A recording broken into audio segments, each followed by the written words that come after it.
Welcome to Albom in the Afternoon, debut performance on this, the second day of 1996. This is an unusual guy, this Mitch Albom. The Mitch Albom Show! Glad to have you with us both on MSNBC and all across the nation. Kenny Brown. The most dominant co-host in the game. Hey, Mitch! The longest running afternoon show in Detroit radio. The Mitch Albom Show Starts now. Here's special guest host, Sean Baligian.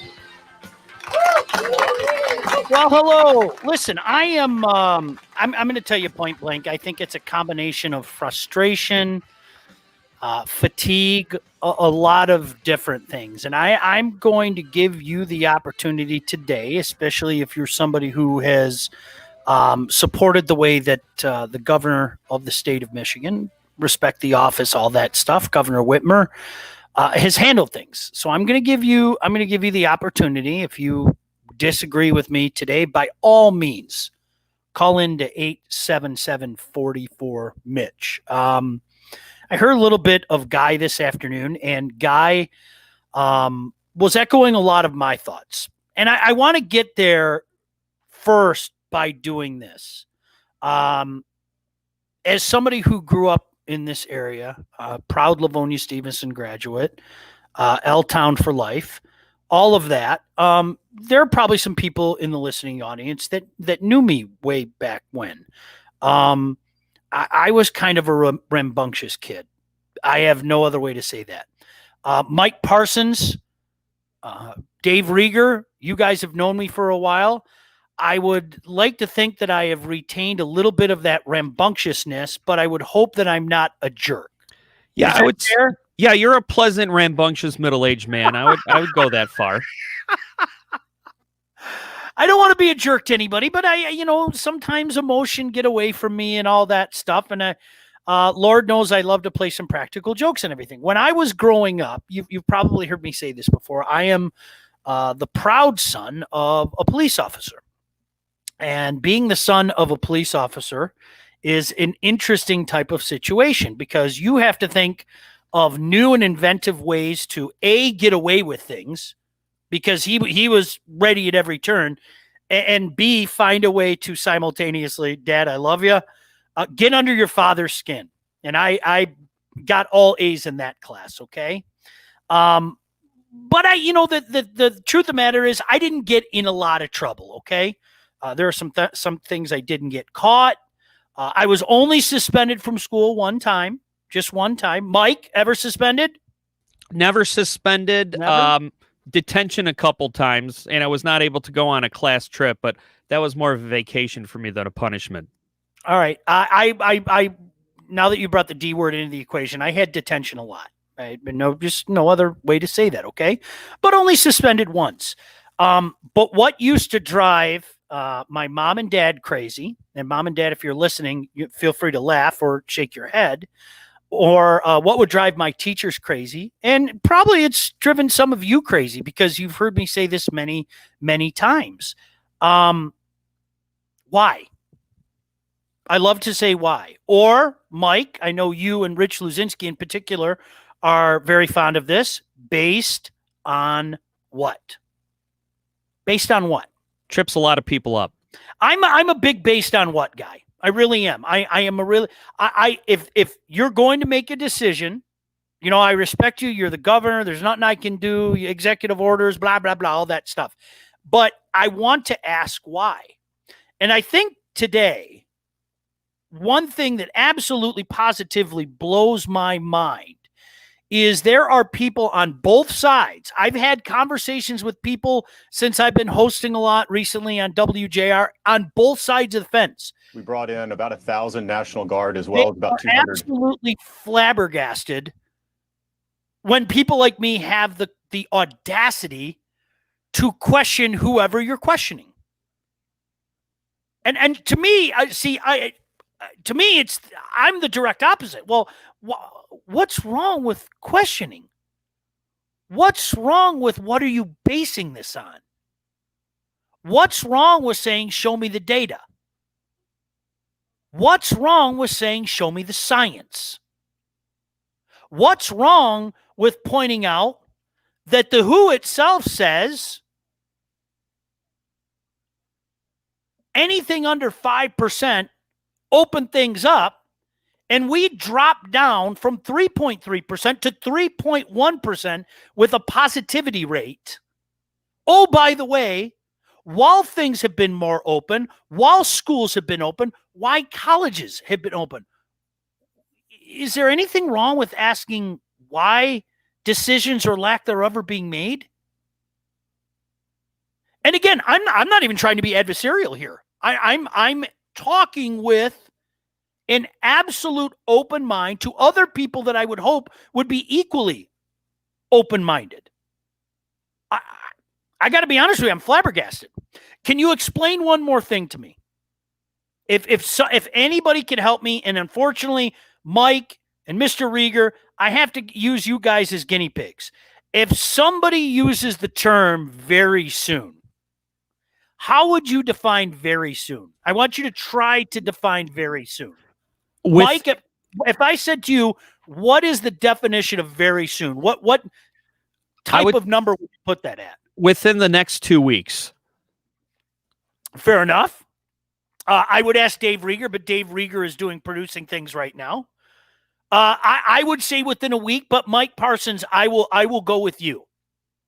I'll for the sake of an argument, I will say within a couple weeks. All right, Mr. Rieger, define very soon for me. What is very soon? If I had to ask you to define what very soon is, please define very soon for me. I think it depends who is making the comment very soon. It depends on the person. So you're saying the governor, correct? Yes. I would say I would agree with Mike. I'd say a couple weeks. Okay. Fair enough. I'm going to go with that. I'm going to go with that. So if there's more to announce about gyms and rinks and organized sports very soon, what science and data supports announcing these things very soon as opposed to today? What science and data is there that would suggest that we can't have this conversation today? And furthermore, what are we waiting on? What are we waiting on? And I think that's where a lot of people are at, whether it be the gym, whether it be certain businesses, whether it be rinks, movie theaters, organized sports. That's where a lot of us are at right now. And this is where I'm going to drop the time honored. My mom and dad right now are like shivering because they heard me say this 1,000 times. Why? I get the feeling that if I had an opportunity to talk to Governor Whitmer, that conversation would kind of go the way that I had when I was a young lad with my parents. Why? And how did it always end? Because I said so. And I'm sorry, as a grown adult, I have a problem with that. I don't know if you do. We'll get your thoughts next. 877-44-MITCH. That's 877-44-MITCH. We've got to look at traffic and weather here on 760 WJR. Here's Michael Stats. Thank you very much, Sean. WJR traffic first in Flint. An accident on 75 southbound after the 23 split. That's blocking the right lane. Over in Wayne County, you're moving slowly right now on 94 westbound between the Lodge and 96. And in Oakland County, some good news. That incident from earlier on 75 northbound at 11 Mile, that is now cleared. Now WJR weather first from the Weather Channel.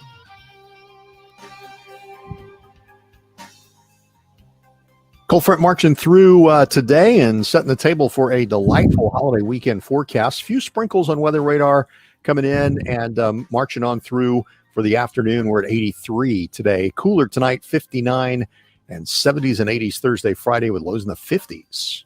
I'm meteorologist Scott Laurie, more on News Talk 760 WJR.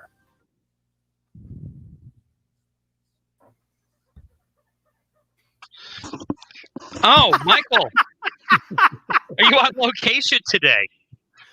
I'm just hanging out at the Double Deuce. My buddy Jim Dalton and Wade Garrett here with me. I see you found my trophy room, Dalton. The only thing missing is your ass. Oh, gosh, I love that. Oh, my gosh. They told me, listen, we're big fans of Sean Baligian. Don't say anything. Just we want to come on and see him. made behind the scenes. I said, guys, it's been a pleasure to have you. Pleasure. They actually won a raffle to sit in with Sean Baligian so thank you for your donations. Thank you. You know what? And rest in peace, Brad Wesley. Let's be honest. We all miss Brad Wesley. He did so much for the community. It's Penny is coming here because of me. Ask anybody, they'll tell you. There's a mercy killing. I got the photo mat here. I got the mall. The only quotes I know from that movie is because of Stets. Actually, I love it. Ben Gazzara was he's arguably, I would put him number 2 only to Alan Rickman in Die Hard as one of the greatest villains ever. Just unbelievable. I know it's not a movie, but I would say Vince McMahon's the greatest villain of all time. We're a heel, but yeah, you could say villain too. Yes, Vince McMahon. The whole run with Stone Cold Austin was incredible. Everyone likes a good feud with the boss. How's everybody doing today? You guys all right? Yeah, man. Yeah, we're good. Stets, I don't know if you saw it. I made a Wagyu today, 18-pound Wagyu. It was, dude. It was unbelievable. Listen. I understand that it's pricey, but if you want the best, go get the best. Honestly. I know. Let me ask you this: Were you nervous? Yes, just because of what you spent on. That's what happens to me when I start getting good meat on the smoker. 1,000%. Yep. Your heart rate goes up a little bit. You're like, I don't want to screw this up here. Yeah. It's I put it on at 9:30 last night, and it was done at about 1:30 today. It was done at about 1:30 today, and it was oh my gosh, dude! I'm serious though. The difference, even between a prime, I don't know if you've ever had a Wagyu. It is you'll taste it. I mean, there's just no question about it. You'll taste it. I mean, but you're absolutely right. That fear, because if you screw that up, dude. Oh, forget it. Yeah. Oh, it's brutal. I've heard amazing things about Wagyu. I have not had the pleasure of trying it, but I hear the marbleization. You're listening to the Mitch Albom Show on News Talk 760 WJR. Filling in for Mitch, Sean Baligian. Well, love to get your thoughts, certainly, here on 760 WJR. 877-44 Mitch is the number. Some comments coming in. Kathy said flabbergasted is the exact word I would use as well, Sean. Baffling. Hey, listen, like I said, I'm going to try my best. I'm going to try my best to let you guys explain this to me. Okay. Really, I'm being honest. I'm going to try my best to let you guys explain this to me, because I've made my opinion about all of this crystal clear, quite frankly. I think it was over excessive to start. I think it went on way too long. I don't think we should hide from this. And now, boy, oh boy, I got to tell you, it just, there's no rhyme or reason to it. Numbers, as always, 877-44 Mitch. That's 877-44 Mitch. Let's go to Greg in Shelby Township. Greg, always a pleasure. You are on 760 WJR. Good afternoon, my friend. Shawnee B, Mr. Positive. What's up, buddy? Kingpin Rigger. Hey, great. Kingpin Rigger, Mikey P, Shawnee B. I can't believe Mikey P was in detention. Number one. I think Governor Whitmer has lost her will to want to govern, because since she's lost the thing with Biden, I don't think she's thinking rationally. I think she's lost her will to govern. We gave her, like Guy said, we gave her the benefit of the doubt, number one. Number two, the question that you asked before we went to commercial break was the facts. We can't know the facts. It's purely speculation. It's purely the unknown factors about how we address it now, trying to figure out what's going to happen later. But that's what I'm thinking, my friend. Mr. Positive wants to think positive thoughts, but there's no reason, there's no rhyme why we can't open up the gyms. And I will tell you that gyms are open. They are paying fines, though. And I know a lot of gyms that are open, and it really is disconcerting that she doesn't see it. She's predicated it upon a tribal land. I heard about casinos. Yeah, we'll get to that. Yeah. I mean, help me. Yeah. It is, Greg. I listen. I'm going to say it again. If you explain to me the reasoning, okay, I may not agree with it, but I understand you're the governor, and I'm going to respect you for that. Okay, there's no reason for me to be one of those people. Not my governor. I'm not going there, and I appreciate the phone call, but I'll tell you what. There are a lot of frustrated people, and Governor Whitmer, if your people are listening, maybe they can get this message back to you. They aren't just people that are on the right side of the fence, as so many people are quick to say. I know a lot of people that are moderates, that are on, left of center, that are getting really frustrated at this, especially when you see things that are going on around this state. Now, I mean, I want to believe that you care about that. She doesn't care. I'm going to do my best to try to take emotion out of this right now. But you have to do a better job of explaining the data. And my goodness gracious, to the people out there that get so angry at people like me for having the audacity to ask why, my question to you is, why not? 877-44 Mitch. We'll have some comments in case you missed it coming up. But as always, we like to talk to you here on the great voice of the Great Lakes, 760 WJR. Let's go to Grand Blanc. That's where we find Mike. Mike, I appreciate your patience, sir. You are on 760 WJR. Hey, Sean, I concur like you. I'm a son of a retired police officer as well. So God bless you. I feel your pain. Brother. But anyway, that aside, I'm going to be frank. I totally 100% concur. We need answers. We need scientific data. And I know I'm on the right side of the aisle, but I still respect the office of the governor. But with this particular individual, I can't any longer. I really deem this being simply political grandstanding, and I think she's simply being a dictator. And that's a terrible, very vague term perhaps to use. She has no scientific data. She can't even say to us because of this, this, and this. People's livelihoods in this state are going by the wayside. And I'm going to be frank with you.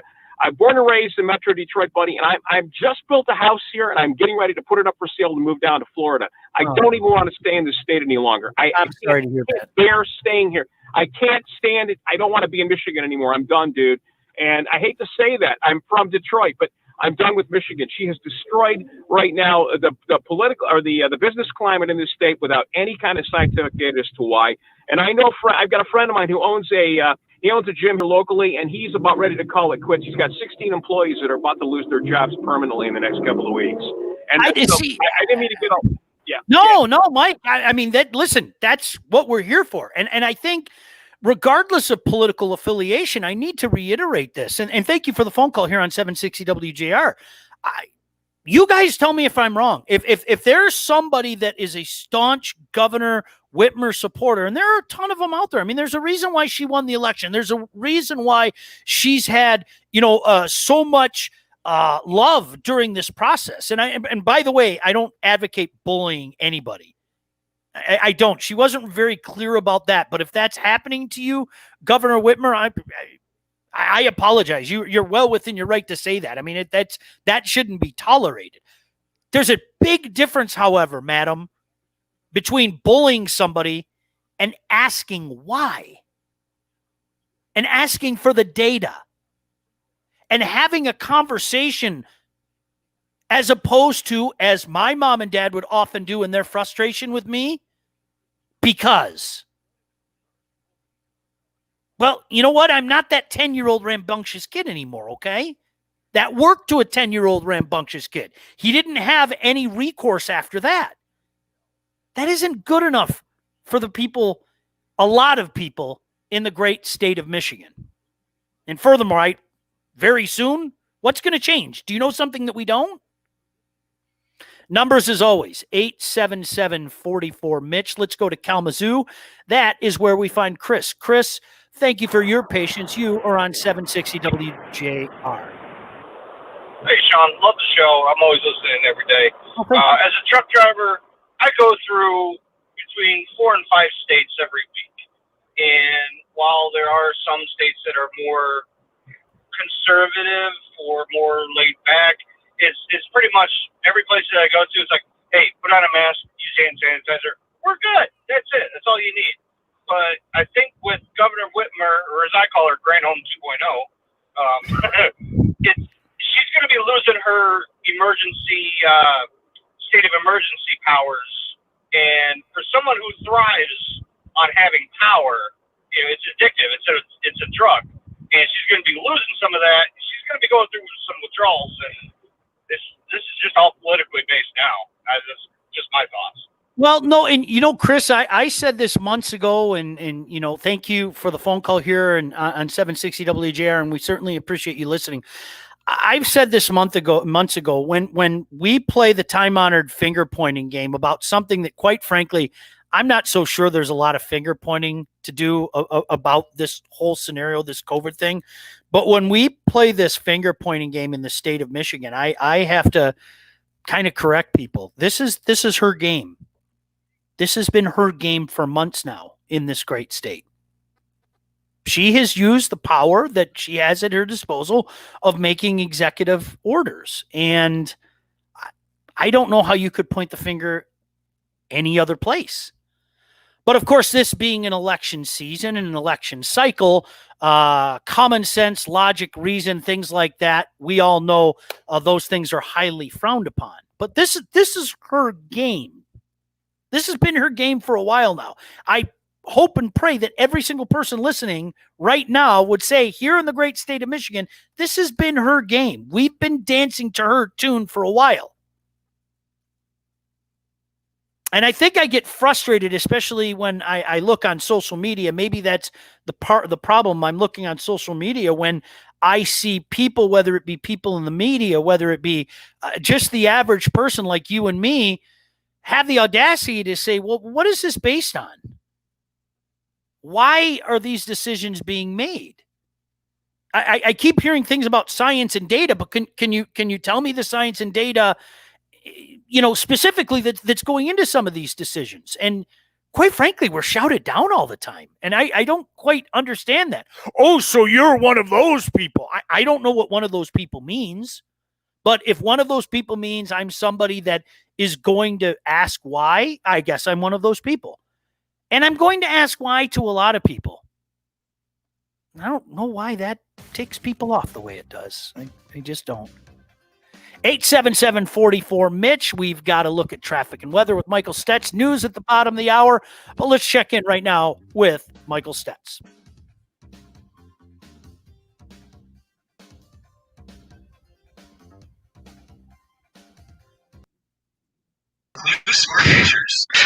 All right, we've got a lot of Facebook and YouTube comments here. Okay, hi. Russell through. We have Clay, we have Mark. Let's see, where were we? Wow. Here you go. Clay chiming in on what he considers to be a short amount of time. 4 to 10 days? Okay. Yeah. Like I said, Clay, I would have gone a week. But for the sake of an argument, I deferred to you, Mr. Parsons, 2 weeks. And my point remains, what's going to change in the next 2 weeks? What science and data is going to change in the next 2 weeks that would predicate some kind of decision coming down that couldn't come down today? I don't know the answer to that. Consultation and first treatment are free. There is Mark Gardner kind of referencing something we talked. Hold on a second. Something we talked about on Guy's show the other day about the Friday afternoon news dump. Yeah, the news dump. Yeah, on a holiday weekend. Goodbye, everybody. Enjoy your holiday weekend. Right. Maybe By the way. No, but I mean, do you guys understand my point? I'm lost at the whole. Okay, I'm willing to listen. It's all good, but what? I still can't believe those pictures. What's going to change before very soon? Is there something that's going to change? And I think that's the frustrating thing for a lot of people, especially. I know the MHSAA's kind of waited on bated breath. I mean, not only the football guys hoping against hope that there might be a season this year, but I think, the volleyball, the soccer, the hockey guys, the basketball guys, what's going to change in the next couple of weeks? And I still believe that they're looking at Ohio and Wisconsin as Indiana as guinea pigs. If there's no breakout, and let's all hope and pray, humanity, that there's no breakout, maybe that increases the chances. Maybe that's the very soon. I don't know. I think she's just monitoring the situation before they go ahead with the green light, just being on the safe side. But I think, and listen, I'm normally pro Whitmer. I just think she gets into hot water by having a pressure, and everyone thinks there's going to be some answers as to what's going to go on, and then she says very soon, and she's vague. I think she gets herself into trouble doing that. Just wait then. Wait to have the announcement, and then when you have the actual announcement, then come and say it, and then you won't get people all upset about it.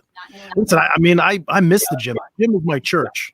Yeah. And I get a routine going. It helps me with my mental health, getting that exercise in, doing all those things. I miss the gym like crazy, but I've been on the smoker diet, by the way, and like I've lost 16 pounds just on the smoker. Who knew that was possible? Right. I personally can't wait to get back to not exercising when the gyms are open. I gotta wait for that health scare before I get that wake up call. Someone's a big fan of your background, Mike. Oh, is that awesome? Mark's awesome. Hi, Mark. All right. Looks like a vicious Are internet. Reaver and Bally brothers? No, we're not. We're not brothers. Like your brothers in radio, but not. Yeah. We're cousins. Hi, Mom. That's my mom. Hi, Mikey. Do you think I'm going to let Hi, Mikey go? Hi, Mikey. Yeah. She only calls me that when she wants to embarrass me. That's great. Yeah. Very sooner if you take a nap, Patrick. Right. I could use a nap right now. I'm not going to lie. Well, after you cooked up all that meat, you probably needed a nap. No, you know what the thing is too, and Stets, I know you do a lot on the smoker day. The night before is very difficult to sleep. I don't care what anybody says. Like I was just thinking about it because I had it on last night, and I know that I can fill up my hopper and it can go 7 hours. So I set my alarm clock for about 5 hours. I'm just not going to get sleep. That's fine. But then you lay there and visions of brisket come dancing through your head. Sleep's not coming. It's like Christmas Eve. You only have one more sleep till brisket. Yes. I don't wake up early for anything, but when I'm waking up to do something on the smoker, suddenly I arise when the birds are chirping. I'm on my second cup of coffee, and my wife comes up early every morning, is still sleeping. She's like, "What are you doing up?" I'm like, "There's meat to be smoked today." Very soon, Stets also is going to be getting up early for golf. I don't know if you guys know this, but Stets is becoming quite the golf fanatic. Yeah. Oh, Stets. Make sure you don't wear a T-shirt on the golf course. That is correct. Dave's gonna scold you. Stats knows he went to Delaware. He played the high class Jack Nicklaus course. He knows about it. It's not a polo shirts, but I'm adding to the wardrobe little by little. Dave has a reputation to protect out there on the golf course, so don't embarrass him. That's right. Rieger, can I ask you a question? Like, Yes. let's say that I have a nice polo T-shirt. Am I allowed? If I got the little horsey on my chest, am I allowed? Is that acceptable or Well, no? Mike and I we're talking about this, and what about maybe one of those tuxedo T-shirts? Gotta have a collar. If you don't have a collar, you can't get in. Yeah, there's a lot of courses. I'll give you an example, Sean. Our former colleague Doug Todd. Hi, Doug. We went to an outing that WDFN put out at TPC Dearborn. Mm-hmm. He walked in with the mock neck, which was popular back then. Tiger Woods was wearing them. Oh. They made him buy a polo shirt at $60 from the pro shop. Let me tell you something, Dave. Okay. This is the COVID economy. Okay. All right. All these businesses are competing for our dollars. They have to let you play because it's a bad economy. No, they don't. They do not. Yeah. I never knew. I'm going to text Doug as soon as we're off. I today. remember when they made him buy a shirt. Oh, that's brutal. Yeah. I'll tell you what, Dave. I've walked into the Detroit Athletic Club with jeans. I can get on the golf course with a T-shirt. Have you been to the bowling center that's in the basement of the DAC? It's pretty cool. I can't wait to buy my golf slacks once the fall hits. That's what I'm really psyched about. The fact your golf trousers, yes. See, as Mike Parsons, as you well know, I don't ever have to worry about this because I'm one of the most well-dressed people in the history of mankind. Yeah, I think ZZ Top wrote a song about you, Sharp Dressed Man. That's Sean. We're back I got a at pair 20, of guys. sweats. I got a sweatshirt. That's my attire in the fall, in the winter. The Wayne State zip up. And then I got a Wayne State zip up, and I have a Canadian zip up, and I have a Tiger zip up, and then my attire in the summer is, I think I rotate 4 t-shirts. You're listening to the Mitch Albom Show on News Talk 760 WJR. Filling in for Mitch, Sean Baligian. Well, appreciate you guys all chiming in today and trying to make sense of what is going on today. You know, hey, listen, there were various reports out there as recent as, or as far back as a couple days ago, that said that today's announcement was going to be one thing that it wasn't. Now, I can't blame Governor Whitmer for that. I promised myself a long time ago when I'm on the air, I want to try to be as fair as possible. And I know that there are a lot of people that are going to blame Governor Whitmer for that. I don't think that's fair. Clearly, there were some sources that were wrong. You know, it'd been out there for a couple days. Oh, the gyms are going to open, the rinks are going to open, this, that, and the other thing. MHSAA might be starting football. Well, that wasn't to be, at least not yet. But when I hear things like very soon, and I hear about, you know, again, the positivity rate dropping from 3.3 to 3.1, and you already have the WHO saying anything under 5%, let's go. Yeah, I'm going to question. I'm going to question. 877-44-MITCH. Let's go right to Detroit. That's where we find George. George, appreciate your patience, sir. You are on 760 WJR. Good afternoon, George. Hi, Sean. Thanks. I wanted to say this. Bullies don't like being bullied. She is the bully, but they don't like it when you fight back. You know, that's not fair. You don't fight the bully. But also, here's the thing I'm thinking.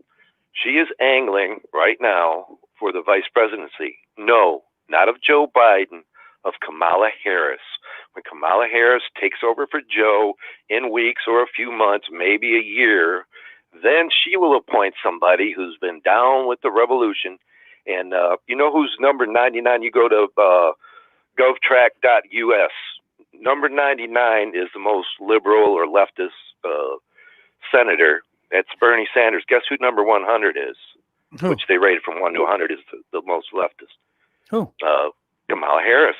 Yeah. So it's like, hey, sister, we'll two-time this country. You know, I'll put you in as my VP, and you know, we'll do a real number on people with our tyranny. So, and another thing, Sean, I wanted to get to was last week you were talking about BLM and, you know, that somebody could be for BLM but not be into the whole, you know, looting and throwing stuff and all that stuff, you know, all the physical, you know. Yeah. But I really don't think they can, because it's kind of a cognitive dissonance, you know, that it's contradictory. They don't even like you saying all lives matter. We all agree that Black lives matter, of course. We all should agree all lives matter. We should agree cops' lives matter, white lives matter, yellow, you know. But if you say that, and to the ones that are really, you know, part of that organization, it's like, no, you're not one of us. You're not down with us. You got to be down with the revolution and the insurrection, and that means just like in ISIS. Now, all right, people say, oh, you know, Allah Akbar is they kill 50 people or behead a bunch of people. That's, you know, Islamic extremists. Actually, no, they're Islamic fundamentalists, that they're following the example of Muhammad that he told them to follow. The other ones aren't. They're just nominal, and they look at the infidels and the other Muslims that call themselves Muslim that are not down with their, you know, what looks like extremists, but it's actually fundamentalist ways. It's like they kill them too. You're not really a Muslim. If you were a Muslim, you'd be down with what we're doing. You know, so, George, you know, let me say this though, and I appreciate the phone call and the perspective. I you know, me personally, and thank you for the phone call. I am so damn tired of people painting with the broad brush. I am. I'm tired of it. And I think a lot of Americans are tired of it. And what I mean by that is if you're on the right, then you're for Nazi fascism. I mean, fill the blank. And the same thing can be said. Listen, I know people. I know people that are with the Black Lives Matter movement that are just as aghast as I am that you're seeing rioting and looting and protesting. And the issue that I have, again, I'm going to keep saying this. 3 months ago, there were a lot of people that had a problem with me saying with it. We have to stop excusing bad behavior. And that's what people were doing. People were doing it in the national media. People were doing it politically. If you're rioting, that's criminal activity. If you're looting, that's criminal activity. If you're burning things, that's criminal activity. Quit making excuses. Call it for what it is. So that's why I say, I hope that I've made that clear for you. I can't stand to be painted with that broad brush for my particular political views. And I know a lot of people on that side. I don't want to see anybody get killed. I don't want to see any rioting. I don't want to see any burning. I think you can do one without doing the other. That's just one man's opinion. Very quickly, Mike, before we continue calls, is there any way he brought up the bullying call? And there's a couple people have already brought that up. Can you play cut 2 for me? Because this was very confusing to me. She was asked about it and there wasn't really an answer. Who was bullying you, and what, if you say you're going to do something in a few days, I mean, is that in anticipation that some of those might get some relief?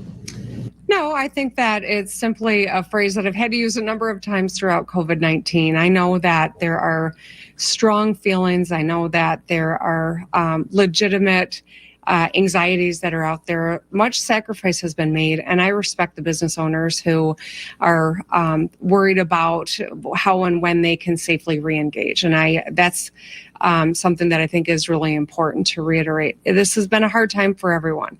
I want to make sure that we get this right. And so the phrase that I used was simply meant to communicate that I'm not going to be pushed or encouraged or tweeted at to make a decision that isn't supported by the best science, that doesn't have the appropriate protocols. I think we've made a lot of progress in our state with confronting COVID-19. As we look to engage additional sectors, it's going to be really important that we continue to watch the science. And so, as I said in my opening remarks before the Q&A, we will be making some determinations in the very near future.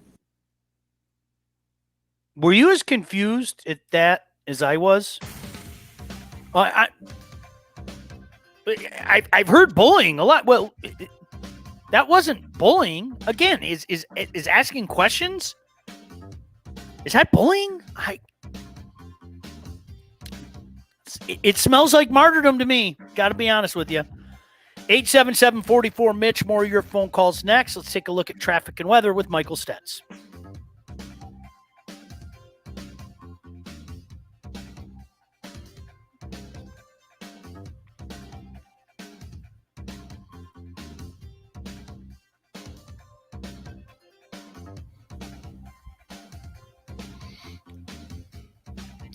In Oakland County, road construction on the Lodge northbound between the Southfield and 10 Mile. That has the left lane closed right now. That construction scheduled through September 4th. Plan on delays. In Wayne County, you're moving slowly on 94 westbound between the Lodge and 96. And in Flint, an accident on 75 southbound after the 23 split. That's blocking the right lane. Now WJR weather first from the Weather Channel. Main cold front of the week marching on by, and a couple of sprinkles on weather radar drifting east. And this front kind of paves the way for some delightful weather late week. And 70s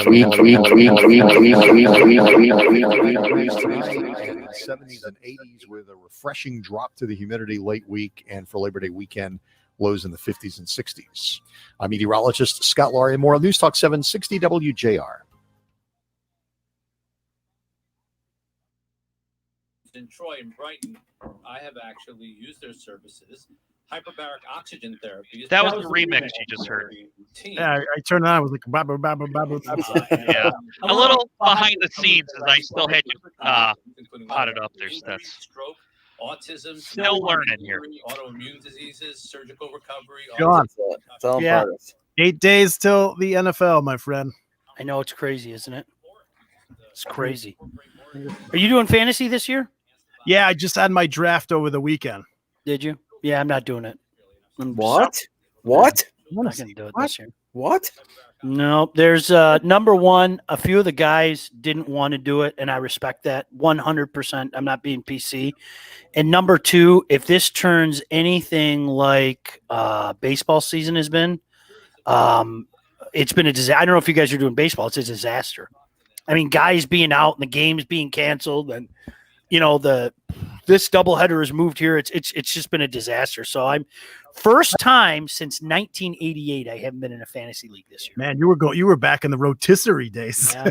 Mailing our lineups into to our commissioner. Scott said, there any risk playing football? There's a risk playing any sport. That's why there's an ambulance there.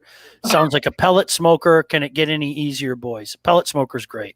I swear by it. I swear by the Traeger. I really covered do. a lot of ground in that comment. Well done. I have the perfect name for a fantasy football team, and I don't know if I'm going to play this year. And I've got the best name for a fantasy team this year. Miles? From dusk till Vaughn. Come on. Oh, gosh. Does it get any better than that? Come on. Though it's risky. Do you name your team after a player before or after the draft? Because if you don't have the player, you got to change your name, don't you? Yeah, I think you got to have a couple in the holster, and then on that. Yeah, like have your top 10 picks and just have a name for each guy. Everybody does the pun names, so I go for like what show I'm really into. Like right now, my fantasy name is the Dutton Ranch after John Dutton's in Yellowstone with Kevin Costner. I have done inappropriate names forever, so I'll just leave it at that. My first fantasy football team, one of the first ones was the Montecore Tigers. Yes, that's a yes. If you know the reason for that name. Yes, Abs the magicians. What were their names? Siegfried and Roy. Right, Siegfried and Roy. That was the tiger that attacked him. Yes. Clay said, "Hey, Bally, bring Stetson on Sundays." Stets, you've been with us in the past. Then Patrick said, "Clay, it will be 3 pros and Sean and Michael." Oh, what's he talking about? He's talking about golf. Patrick, mean. I think the Lion Show. Wow. Or does he mean the golf show? I don't know. If it's a golf show, then he's right. You know what? I'm not taking a fight with response. I have no business being on the golf show. Unless it's for people who stink, then I could host it. I could. Yeah, I'm pretty good at that as well. You're listening to the Mitch Albom Show on News Talk 760 WJR. Filling in for Mitch, Sean Baligian. Of comments to get into, lots of talk about this. This is what's going to happen on an afternoon like this. And I think for the first time in a while, I could be wrong, I think a lot of people are starting to feel the fatigue and the frustration that some of us have felt for months. I know I have. I've voiced my frustration at this in a myriad of ways for a few months now. That's why we're here. Gary in Shelby Township, appreciate your patience, sir. You're on 760 WJR. Good afternoon, Gary. Great show. The gentleman who just spoke, I think, before the break, talked about the governor looking for a vice presidential position. I don't think that's what she's looking for. If you go back into our history and time here, the boy governor delivered Michigan to Bill Clinton, and he got an ambassadorship.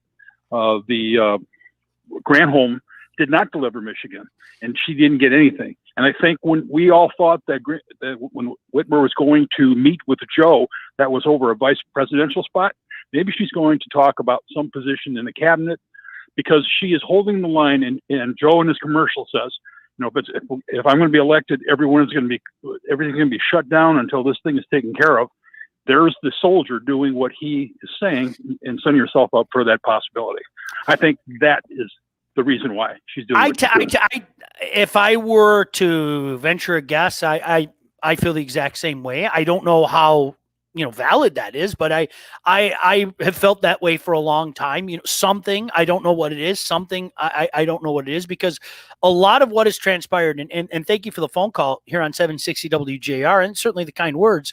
A lot of this hasn't made sense. And as I mentioned, I want to be fair. If somebody thinks I'm being unfair, floor is yours, man. 877-44-MITCH.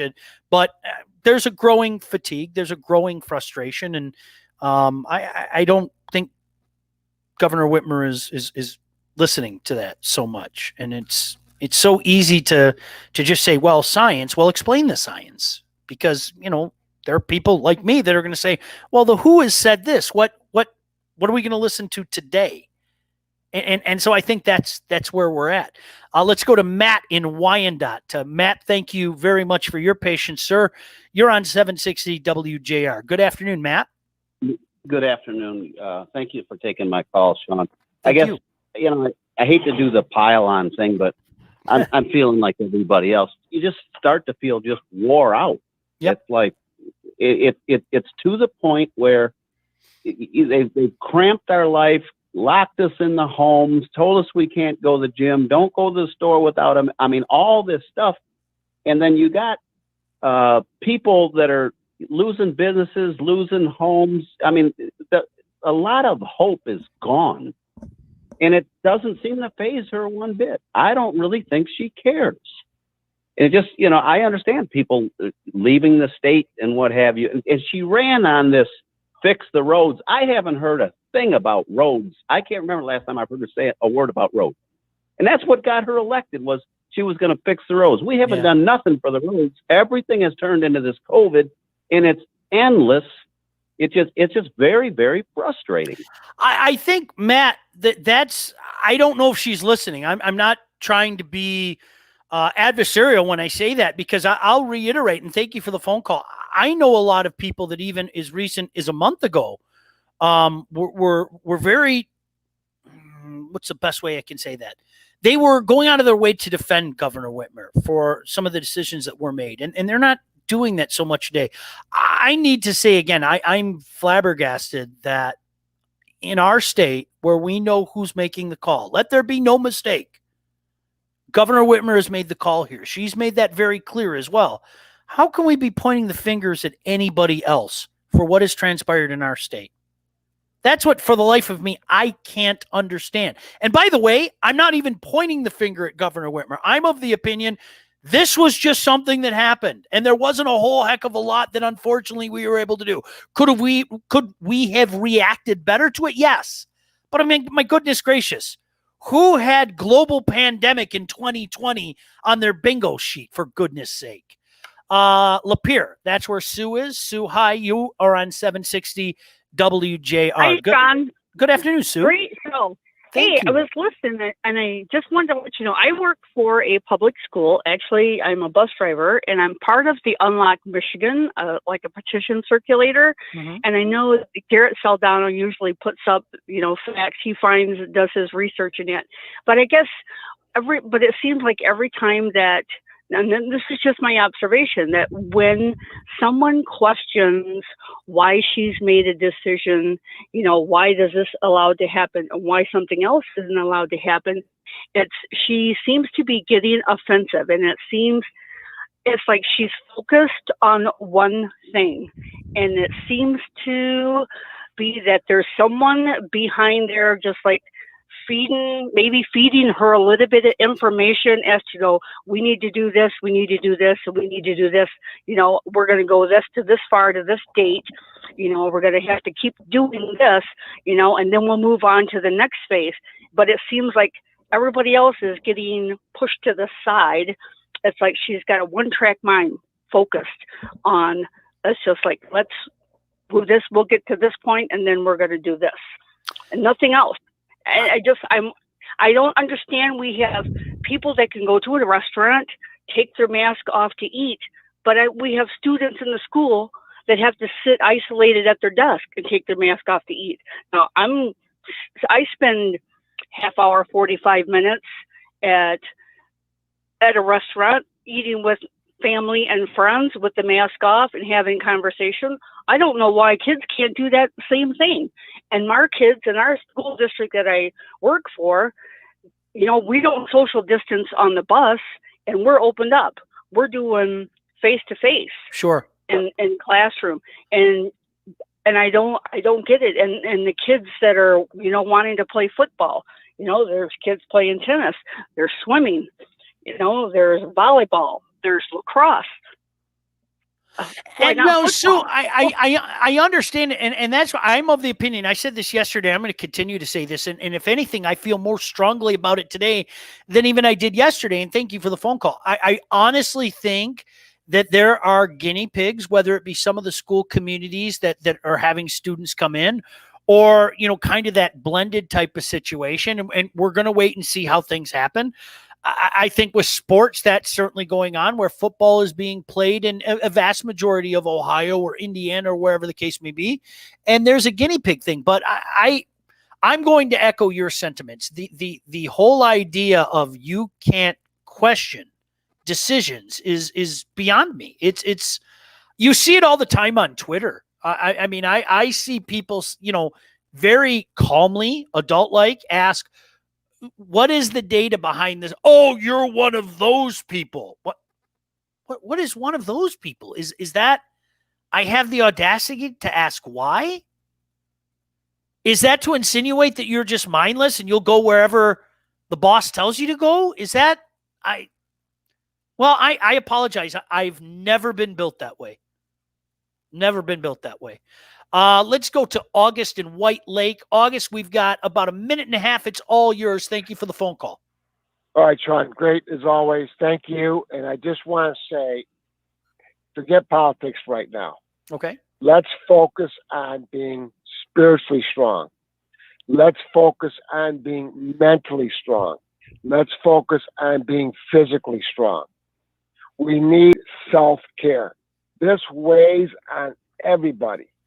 This has affected everybody. I don't care what you do, where you live, where you're at in this state. And right now, you've got to take care of yourself. No, isn't that That's number one. It's number one. Yeah. I'm no, hey, listen, everybody's got their way of coping, right? And August, good comments, and we appreciate them here on 760 WJR. Everybody's got their way of coping, and I have done things in the past. I can't believe these words are coming out of my mouth. Almost half a year now, where I'm just making a point to do fun things and not let myself get bogged down. Like so many other people, there have been moments of frustration, and I think there's a difference between frustration and depression, if that makes any sense. I've been frustrated many times. I was frustrated this afternoon, but I'm just not going to let it tear me down, because it can. There's no doubt about that. All right, hour number 2 forthcoming. We're going to check in with Jen McCullum from the Lions. A pretty cool thing going on that she will tell us about. More of your phone calls as well. Sean Baligian sitting in for Mitch Albom tonight here on 760 WJR. We will be in tomorrow and Friday as well. And as always, if you want to be a part of the show, you can be. Let your voice be heard. 877-44-MITCH. That's 877-44-MITCH. Hour number 2 next. But first, why don't we take a look at traffic and weather right here on 760 WJR. Here is Michael Stetz.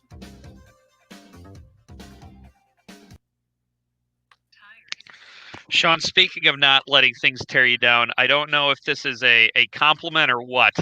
Oh, hold on. Wrong one. Oh, and yeah.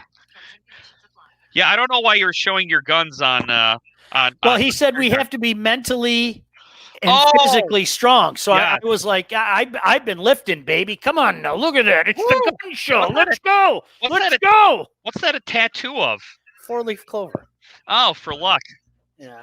I'm an Irish lad. I was going to say, if you're Irish, you have to. You have to have a shamrock tattoo. Well, back in the day, there were Irish ways and Irish laws. Stand up for the cause. Sorry, I just quoted a song. Farmer's tan for sure. Is this Trump hair? No, it's just hat hair. Started on your next project. Visit MC. I haven't had a haircut in a long time here, but yeah.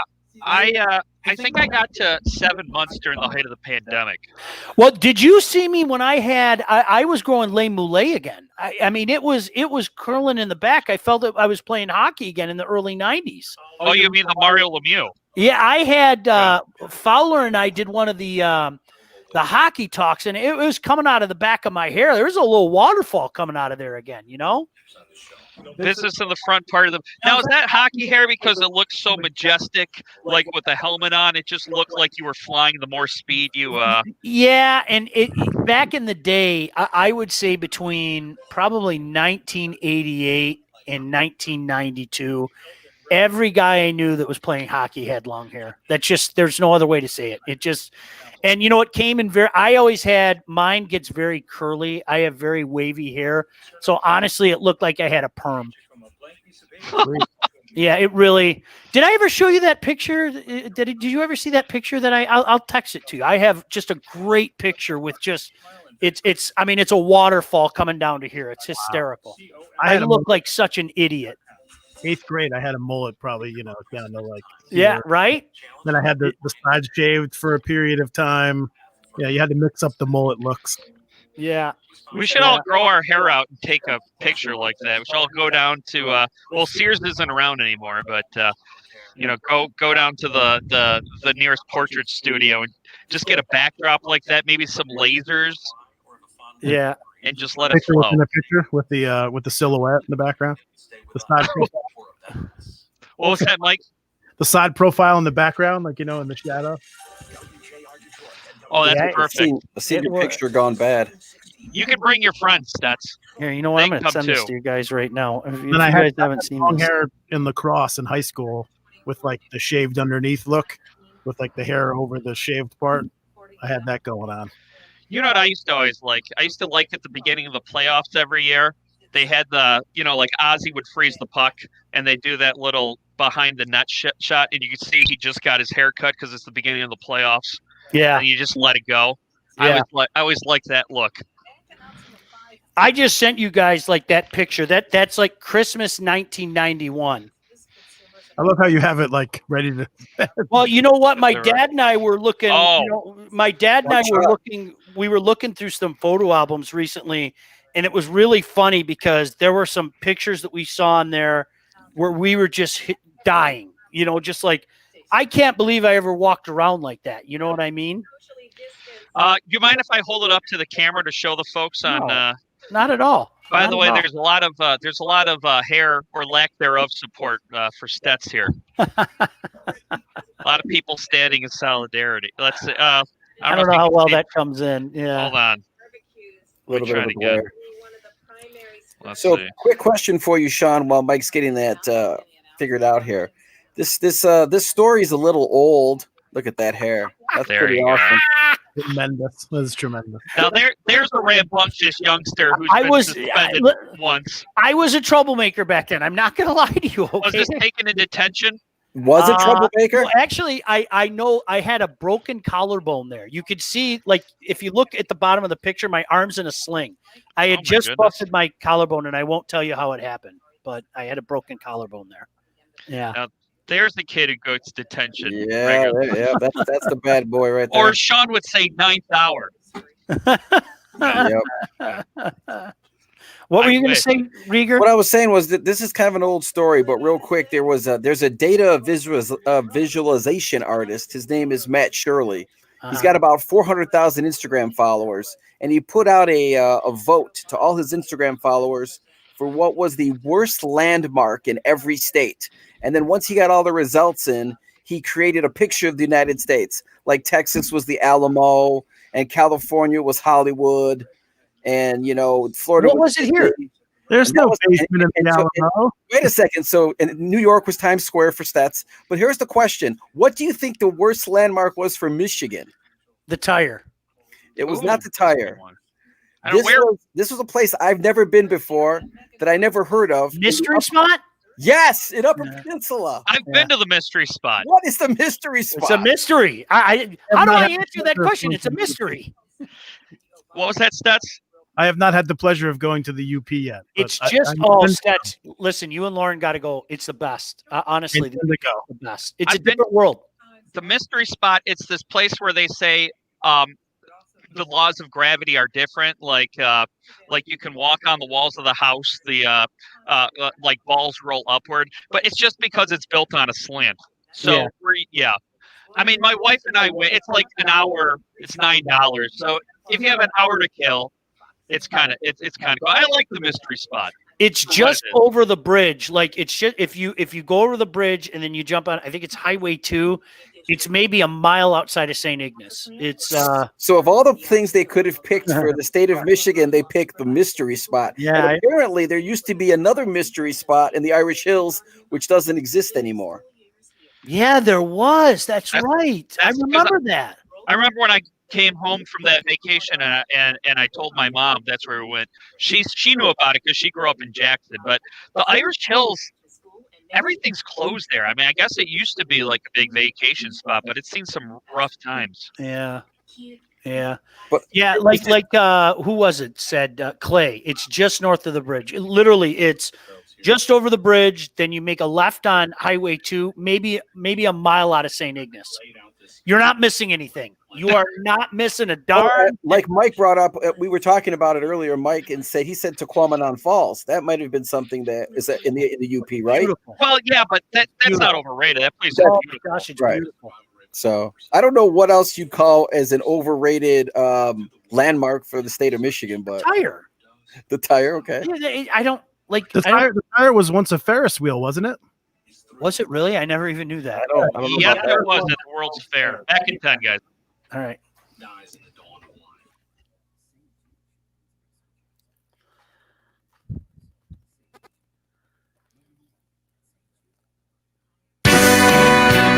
You're listening to The Mitch Albom Show on News Talk 760 WJR. Filling in for Mitch, Sean Baligian. Well, believe it or not, thank you. 8 days away from the NFL starting, only 11 days from the return of Lions radio here on 760 WJR. Speaking of the Lions, a pretty cool thing going on. And we're going to be chatting about that at about 6:35 as Jen McCullum, the Senior Director of Community Relations and Detroit Lion Charities, will be calling in. We'll let her tell you, if you haven't heard yet, what the Lions are going to be doing. But I know a lot of people certainly want to chime in on, the presser today that was really not what people expected, not what a lot of sources were saying it was going to be. Number, as always, 877-44-MITCH. I know a lot of people want to chime in on this. That's why we're here. Let's head up to Lansing. That's where we find Doug. Doug, thank you very much for your patience. You are on 760 WJR. Good afternoon, Doug. Good afternoon.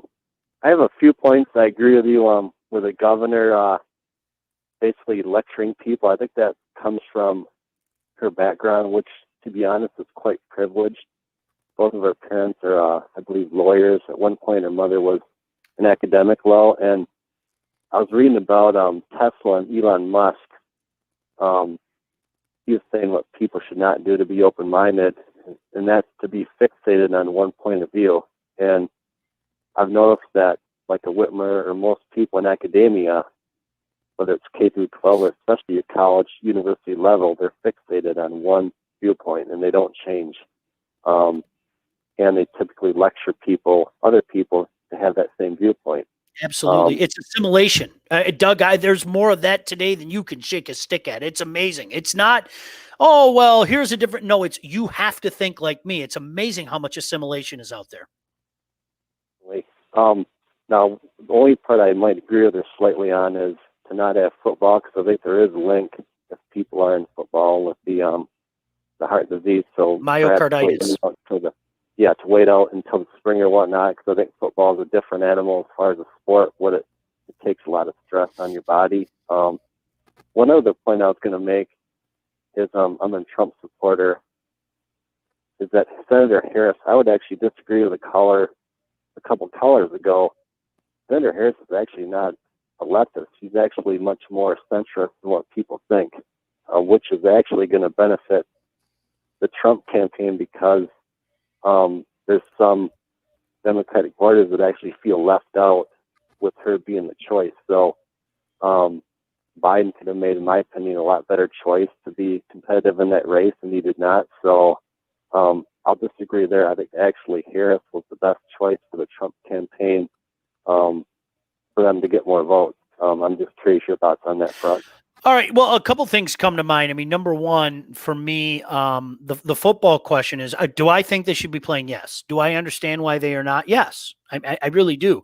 But with that being said, if I say let them play, I guess I'm not going to argue with you or anybody else that says we shouldn't be playing right now. I'm not. It's just I'm not going to have that conversation. I'm not in the business of telling people what they should or should not do, what they should or should not fear.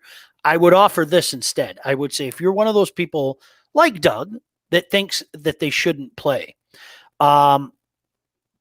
we've been playing college football now for almost a week. High school football has started in many places around the country. If, let's say, a week from now, you're not hearing about this explosion of cases amongst players, whether it be at the high school level or the collegiate level, might that change your mind?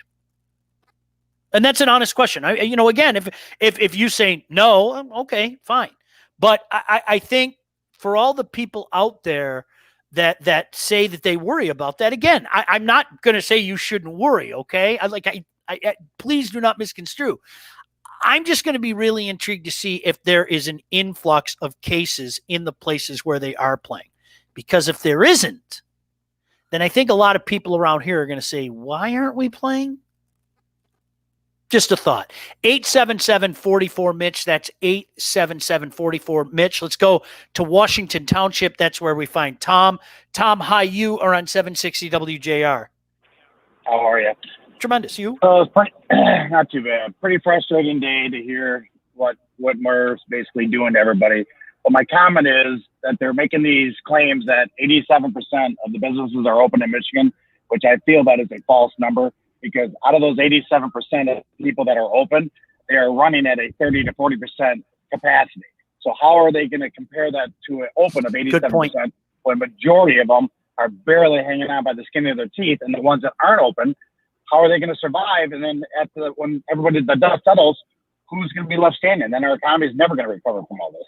That's a great point. That's something that I don't think a lot of people are taking into consideration. Okay, well, we're open, but if we're only letting in 15%, 20%, whatever percent, I mean, you're still going to take a massive hit. And Tom, I'm glad that you brought that up, because I think that's something that a lot of times we don't take into consideration. And I appreciate that. That's my heart breaks, for not only the people that have gotten sick and have had to deal with this, but there have been a lot of other victims in this. And again, I'm not sitting here blaming anybody. I mean, this was a global pandemic, for goodness sake. But I am going to be one of those people, as I have been for a couple months. I think it's been over excessive. I do. And if I'm wrong, can I at least hear the data? Can I hear about the science? Instead of just throwing the word science out there, can you tell me about the science? I would appreciate it. Are we breaking for traffic now, Mike? Is that what that's all about? All right. 760 WJR traffic. Here's Michael Stetz. Thank you very much, Sean. WJR Traffic First, sponsored by Pain Free Life Centers of Troy. Pain Free Life Centers in Troy has the only FDA-approved high-intensity, high-dose laser therapy program to help you manage your pain. No drugs, no injections, no surgeries, no side effects. Pain Free Life Centers is so confident in what they do that your consultation and first treatment are free. You have nothing to lose but your pain. Call today, 248-879-1100. In Bay County on US 10 eastbound between Garfield Road and 9 Mile, that part of the highway closed right now due to an accident. Traffic stopped back from M47. And in Oakland County, you're slowly moving on 75 northbound right now between 696 and 11 Mile. Now WJR weather first from the Weather Channel. Well, our main front of the week is pushing on through the city as we speak. All the rains and the thunderstorms have been down in Oakland. Oh, I see why you're asking, because I told you a different time than what I actually did. We'll stay in the 70s through the holiday weekend.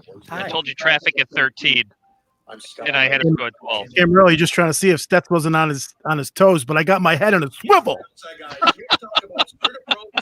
That's what you got to do. Football season. I'm ready. It's you know what? It's just like the NFL teams have to do preseason drills. But that's what we do here. It's the circle drill. That's right. Remember, Sean, someone had to go in the middle and the circle was around you, and you had to break down. Someone would just come running at you. Yeah. Just call out numbers. 22, 7. I couldn't even imagine. I can't even What is imagine. Mark saying? The news just stated the governor will discuss the businesses on Friday. So there's another presser on Friday. That's not good, Mike Parsons. That's our running joke for a long time now. The Friday news dump, usually bad. And you know what I love doing is pulling a bunch of cuts minutes before our show on Friday. That's just my favorite way to end the week. Going to the weekend? Yeah. Well, you know what? If it happens, we'll be back here on Friday giving Mark props for breaking that news here on our video feed here. Breaking news. All right, Rieger, what did you want to ask? You told me you had something to ask during one of these breaks. Oh, I did. I asked it. That was just I wanted to know if you. Oh, knew the what it mystery was. spot? Yeah, Yeah. It was I just found that to be kind of an interesting story. Is that they would, you hear all these major landmarks at all these other places, and Michigan gets the mystery spot. Well, it's the worst one. It's not the best one. Well, so. of course. Well, okay, fine. So, all right, what's the best one, in your opinion? There is this stretch. Like you guys know, I'm infatuated with the UP. I mean, I'd move up there today, and I wouldn't have a family anymore, and that's what keeps me from moving up there because nobody would follow me. But there is this stretch when I'd say you're about 5 miles away from Marquette, where all of a sudden you're kind of winding along, and then there's this clearing, and there's this giant cliff, and it doesn't look like you're in Michigan. I mean, it just does not look like there's this giant cliff. And there's Lake Superior. And it is, I'm telling you, it's one of the most breathtaking sights. Absolutely love it. I mean, it's beautiful. I could stop there and just sit and look at it forever. That's one of my personal favorites, because Lake Superior is, so Lake Superior, but honestly, it looks like you're in a different state. I'm not joking. It's, it's very hilly up there, and there's this beautiful cliff, and it's magnificent. Now, like, honestly, my heart always flutters when I see it. I kid you not, because I think about hunting and fishing all day. We're back in 10.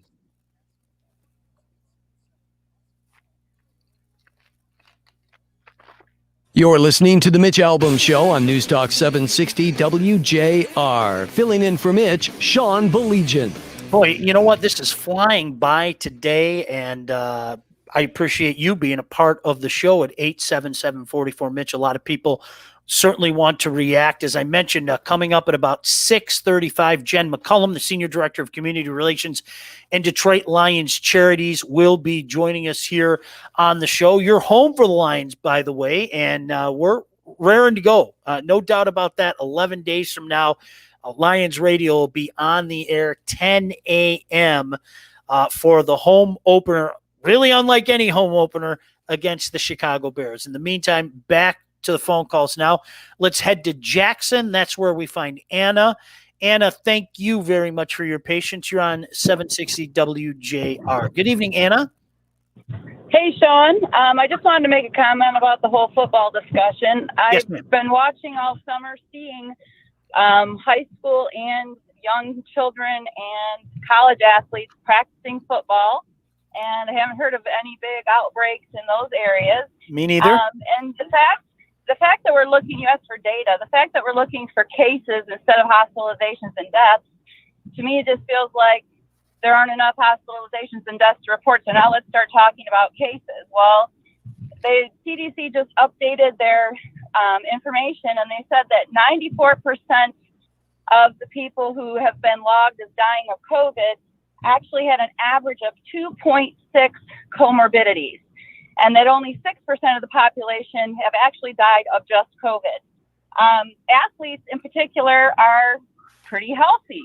Young kids are pretty darn healthy. And I just don't understand why we're preventing them from doing what they've been doing all summer already in those areas. And I've not heard of or found data on one single transmission of COVID from a child 15 and under to an adult or to their teacher, anywhere in the world. So I just feel like they keep saying follow science, but then they're not following science. No, I feel the exact same way, and I think it would be a lot easier if, much like you, they were citing certain things. I brought this up earlier. The WHO says you have to be under 5% for a period of 14 days, and that's well in the rearview mirror. Our positivity rate in the state, as a matter of fact, isn't even near 5% anymore. It dropped actually from 3.3% to 3.1%. And Anna, again, what I can't figure out is why people get so angry when Anna in Jackson or Sean in Northville or whomever it may be say, well, why are we doing this? Help me understand why we're doing this. And boy, people get angry, and I can't understand that. For what it's worth, the MHSAA and its executive director, Mark Ewell, came out with a statement after the presser today.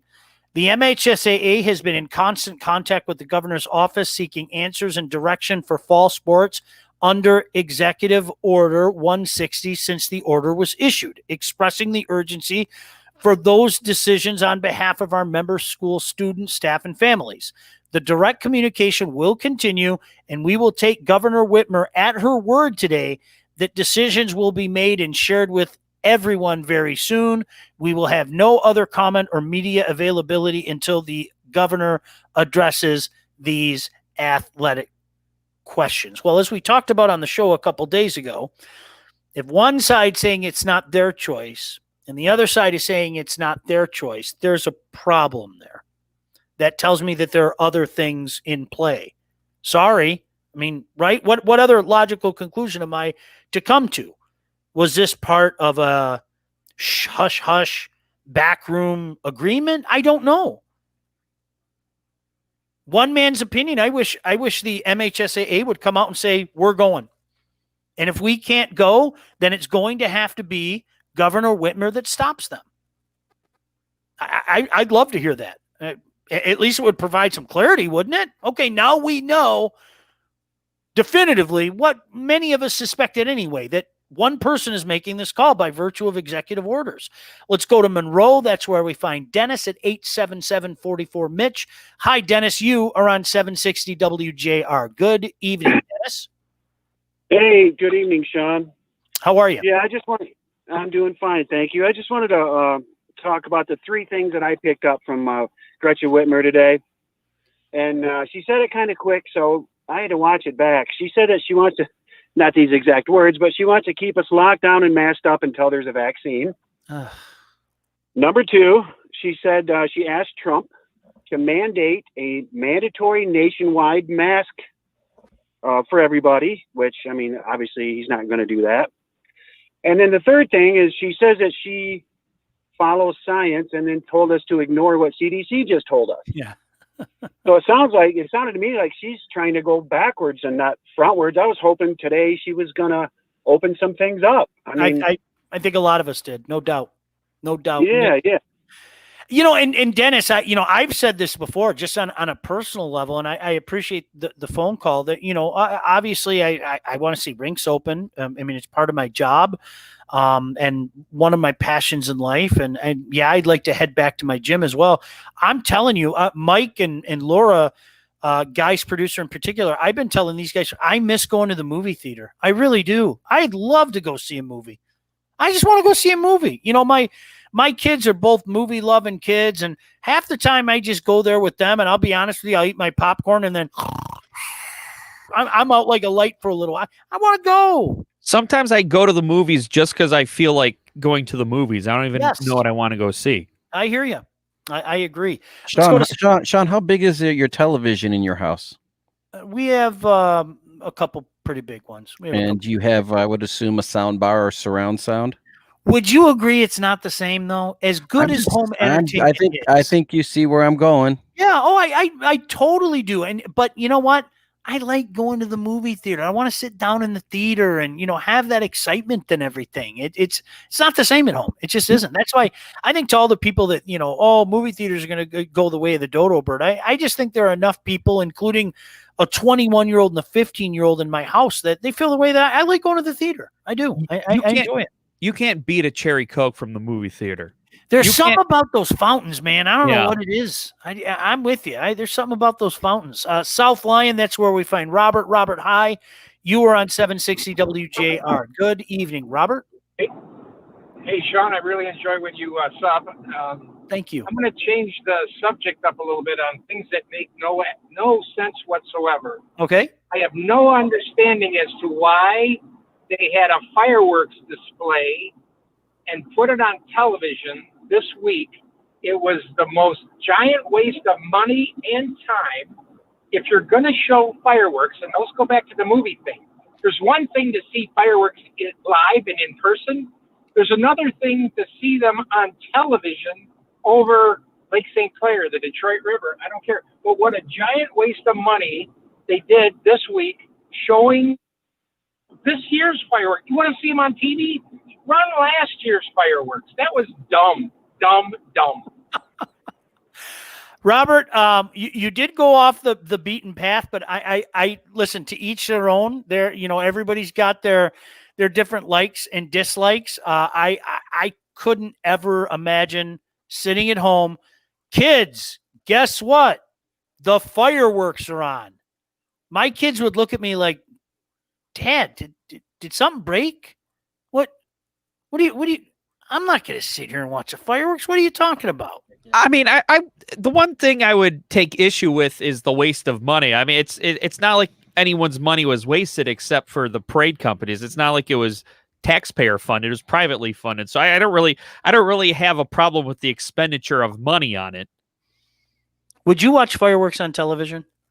It depends on what's on. Yeah. I find fireworks to be not only boring on television, but also boring in person. Really? Oh, yes. Why am I surprised? Life, though. We've I already mean, come on, let's be honest. You hate most things in life. You're just Not one of true. the guys. Not true. There are many things that I like, but there are a lot of things that are just, in my opinion, a complete waste of time. Fireworks is one of them. All right. Can I ask you this? I know you have a niece that you adore. Yes. If your niece, I have two nieces that I adore. All right, two nieces that you adore. Yes. If your nieces said, Uncle Dave, can you take me to the fireworks? Would you do it? Obviously. Okay. Yes. There's some things you have to just. No, here's $1. Go win it back at the blackjack table. You gotta grin and bear. Hey, look, Olive will be getting her first set of scratch off tickets very soon. Oh man. Note to self: if I ever have kids, don't let them anywhere around Uncle Kingpin. I'm going to show you how to pick the horsies. I'm not taking you to the fireworks, but we're going to the track. You know what? I don't really deal in horse racing, to be honest, but I get maybe some other type of horse racing's a waste of time too. No, Sean. Horse racing's cool. I have no problem with horse racing. All right, we've got traffic coming up in just a few with Michael Stetz here on 760 WJR. News at the bottom of the hour, and then, as we mentioned, Jen McCullum, Senior Director of Community Relations and Detroit Lions Charities, will be joining us. The Lions are doing something cool in lieu of fans being there. Season starts for the Lions, only 11 days. You'll hear it right here on your home for the Lions, 760 WJR. In the meantime, why don't we hear traffic and weather right now with Michael Stetz.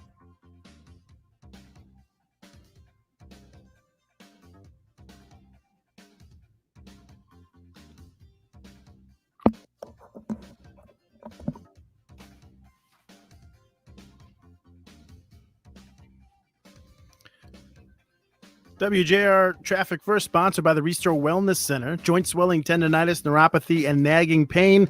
The Restore Wellness Center will reduce or eliminate the pain completely. Call the state's best non-invasive laser therapy treatment centers today and get your first treatment free. Call 800-935-5959 in Brighton, Shelby, and Bloomfield, or restorewellnesscenter.com. In Bay County on US 10 eastbound between Garfield Road and 9 Mile. That's closed right now due to an accident. Traffic stop back to M47. Expect major delays there. In Port Huron, delays up to 50 minutes for trucks right now on the Blue Water Bridge headed eastbound. And in Oakland County, road construction has the left lane closed on the Lodge northbound between the Southfield and 10 Mile. That construction scheduled through September 4th. Plan on delays. Now WJR Weather first from the Weather Channel, sponsored by Shelving.com. Shelving.com helps optimize warehouse space with its selection of storage products like Unirack pallet racking, mezzanines, and high-density storage. Do you need to take control of your warehouse space? Visit Shelving.com and download their free Warehouse 101 ebook. That's Shelving.com. We rack your world. Partly cloudy skies for tonight in the Motor City with a low this evening around 60. Mostly sunny for Thursday with a high tomorrow of 85. Right now, it's 80 degrees. I'm Michael Stetz, WJR News in 1 minute. $6 a day. Well, there you go, Dave. You made Sean leave with all your negativity. Yep, he's gone. Stetz, see if your two buddies can step in. Good call on the on the cherry Coke, the fountain cherry Coke in the theater. Oh, you know what? And since Look at yeah, look at are you that ready glass. for some football? I got to go on an old man rant here though, because I believe that the Coca-Cola Freestyle machine is a scourge on fast food and movie theater beverage consumption because wholeheartedly. You know what happens is all the pop sounds the same because you can get like cherry, vanilla, orange, and they all go through the same spigot. Yeah. I need that cherry Coke syrup just in one hose, just right over time. Make a nice marinade for my fountain soda. WJR. We're busy over here. Hold on just a second. Still upset about your friend Wade? It was a mercy killing. A mercy killing. Put it out of his misery. I love it so much. Come on, Dalton.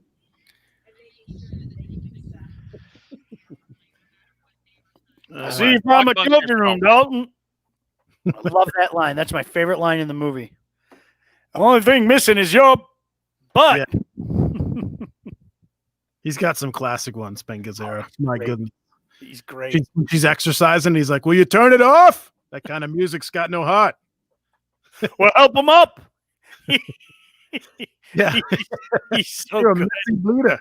Got no tolerance for pain. He's so good. We just had a guest for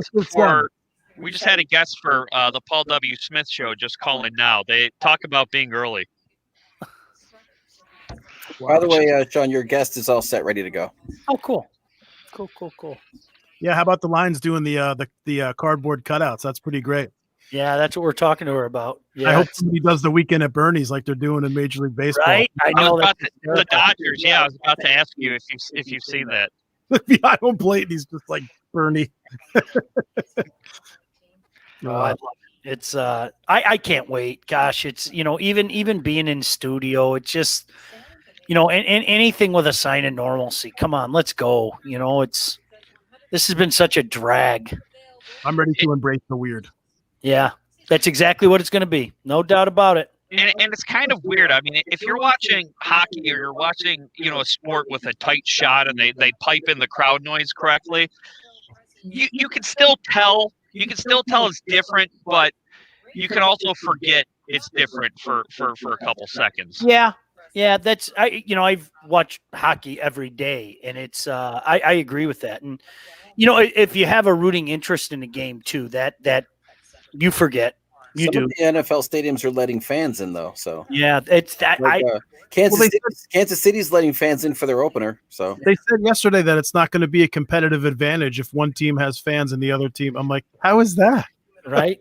How is that not an advantage? I don't know how many fans are going to. How many fans are going to be? How many fans are going to be allowed in there to make a difference, though? Still having fans, they make some difference. You're definitely some momentum and some motivation behind. I guess I just don't know how much noise they're going to be able to make. That's the thing.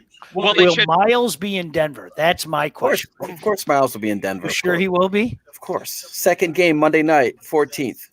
I'm sure you'll be watching it. I'm sure we'll be texting back and forth. I will. I'll be texting you. I'm sure you will. Listen, I'm not like that Courtney guy. I pull for your Broncos for yeah, okay. Raw, yeah, sure. With your with your updates, and then Courtney makes a comment. Oh yeah, it's great. Yeah. Okay. Yeah. I can't wait. We found one thing in life Dave likes is the Broncos, which is probably why it raises such ire with us, and it just fills us with hate when he talks about the Broncos.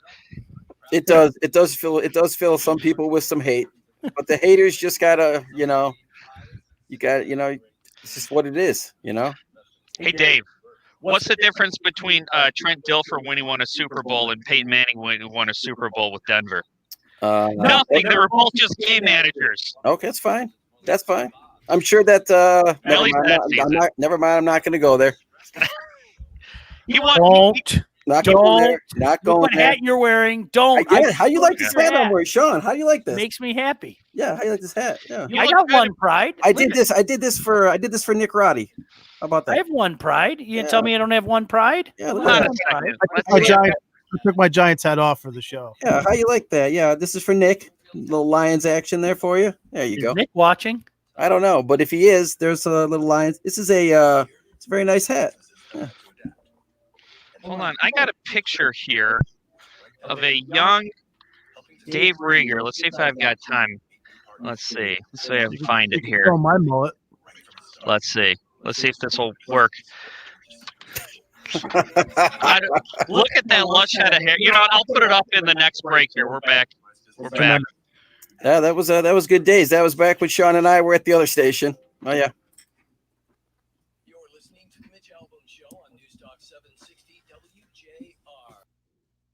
On Baligian. So glad you could join us Wednesday night here on 760 WJR. Of course, you're home for the Detroit Lions.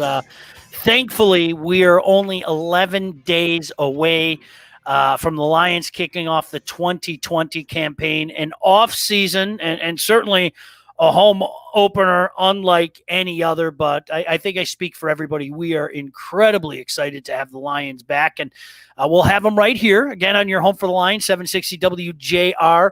Lions radio starting at 10 a.m. In the meantime, this has been quite the off season for everybody working with the Detroit Lions. There have been more questions than answers. Hopefully that period has ended, but kindly joining us right now to talk about something cool that the Lions are doing. Let's welcome in the Senior Director of Community Relations and Detroit Lions Charities, Jen McCullum, kindly joining us here on 760 WJR. First of all, Jen, really appreciate you taking the time.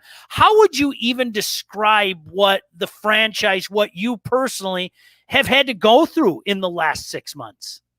Hey, Sean, great to be with you.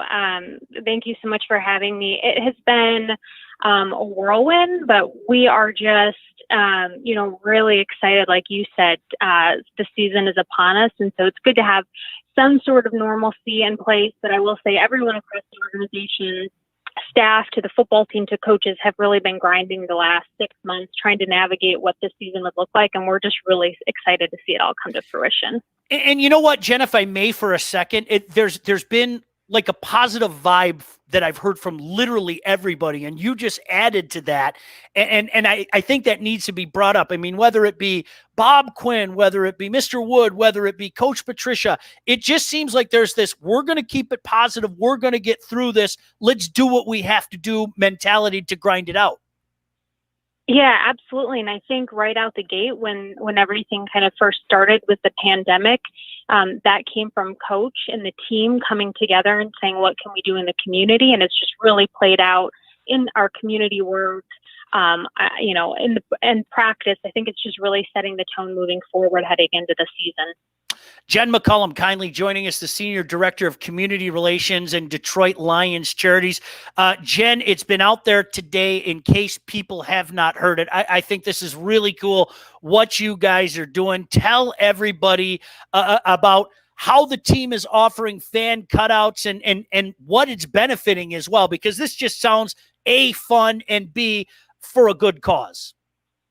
Yeah, for sure. So teams across the league, you'll see this in other NFL stadiums as well, are hosting fan cutouts to help fill in, in stadiums where there aren't fans, or even in stadiums where there are fans, helping to kind of fill in if they're at minimal capacity, limited capacity. So here in Detroit, we're partnering with our good friends at Henry Ford Health System, and we are offering fan cutouts. So if you can't join us, we know we won't be in the stadium for the first couple of games.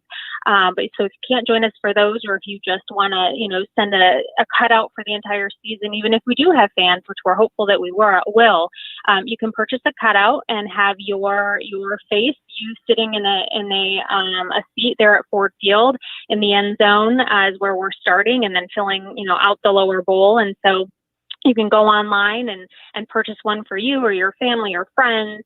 I think it's a great gift idea, and proceeds are go right back into the community to Detroit Lions Charities for the season long cutouts, and then special cutouts can be purchased for the Crucial Catch game, that benefit game on cancer at Henry Ford Health System, and then for the Salute to Service game, which support TAPS, Tragedy Assistance Program for Survivors. So it's for our great charitable work in the community, and it's fun, offer for fans as well.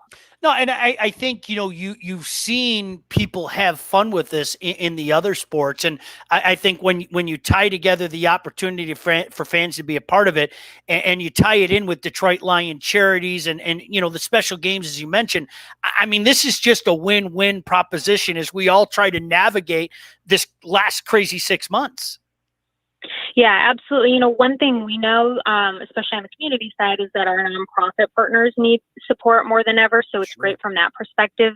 But then also we know that our fans are just really craving some sort of engagement more than ever. And so it's a win-win for us, for our partners, for our fans, and we're really excited about it. Jen McCullum kindly joining us, the Senior Director of Community Relations and Detroit Lions Charities here on 760 WJR. Jen, it's only 11 days away, but if I'm reading this correctly, if you want to be a part of this for that home opener, you got to contact the Lions by September 7th. The best way to do that is simply going to the Detroit Lions website /cutouts. Is that correct? Yep, absolutely. For Bears, Monday by 5 p.m. You can get them after that for future games, but I would say it's really on a first come, first serve basis. And so I would encourage people to go on, sooner rather than later. And one quick plug I forgot to mention, we'll also have the opportunity for a limited amount of fans to sit with Barry Sanders, have your cutout, sit with Barry Sanders cutout at the tunnel for a game, and then he's going to autograph it and we're going to send it to you. So there's a limited amount of those available too. Yep, DetroitLions.com/cutout. How beautiful is that? You get to sit back to the GOAT. I mean, literally the greatest of all time, and you get his autograph. I mean, that's a win-win. Jen, before we let you go, and again, we are so excited, as always, to be the home of the Lions. And if you guys ever need anything, give us a holler. Where can people go to be a part of this? And are there any blanks that you need to fill in? No, I think we're good. I think going to DetroitLions.com/cutout. And also, as always, if you want to learn more about Detroit Lions charities, you can see that on our website as well. Can't wait. 11 days away. And as you said, I couldn't agree with you more. It's at least a little bit of a sense of normalcy, and Lord knows we need more of that in our lives right now. Absolutely. Absolutely. Jen, always a pleasure. Continued success to you. And if you ever need anything, give us a holler. Good luck with this. It's a great idea for a great cause, and we really appreciate you taking the time. Thanks so much, Sean, and go Lions. Go Lions. Jen McCullum, Senior Director of Community Relations and Detroit Lions Charities, kindly joining us here on the Mitch Albom Show on 760 WJR. Just again, a quick reminder, DetroitLions.com /cutouts. Be a part of it. It goes to charity. Win all the way. Traffic and weather right here on 760 WJR. Here's Michael Stutz.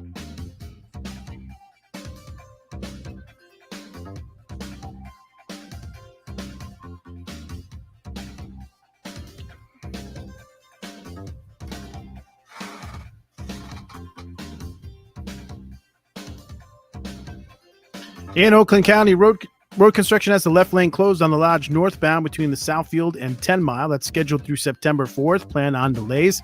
In Port Huron, delays up to 15 minutes right now for trucks on the Blue Water Bridge heading eastbound.